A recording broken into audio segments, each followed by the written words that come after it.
ఇవాళ రాష్ట్ర వ్యాప్త నిరసనలకు బీఆర్ఎస్ సిద్ధమైంది. కాళేశ్వరంపై సిబిఐ విచారణకు ఆదేశించడంతో బీఆర్ఎస్ రాష్ట్ర వ్యాప్తంగా ధర్నాలు చేయాలని నిర్ణయించింది.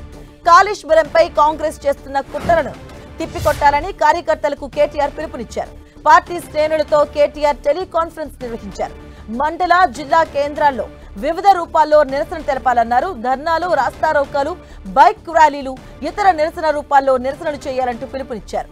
తెలంగాణ వరప్రదాయిని కాళేశ్వరం ప్రాజెక్టును శాశ్వతంగా మూసేసి నదీ జలాలను ఆంధ్రాకు తరలించేందుకు రేవంత్ కుట్ర చేస్తున్నారని కేటీఆర్ ఆరోపించారు.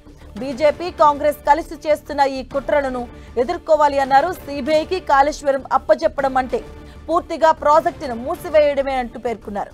సిబిఐకి అప్పగించడంతో కాంగ్రెస్, బీజేపీ ఆడుతున్న నాటకమేనని పేర్కొన్నారు. కాంగ్రెస్ పార్టీ సిబిఐకి ఇచ్చినా, ఏ ఏజెన్సీకి ఇచ్చినా తాము భయపడేది లేదన్నారు. కేంద్రంతో కలిసి కాంగ్రెస్ చేస్తున్న కుట్రలను ఎదుర్కొంటామన్నారు కేటీఆర్.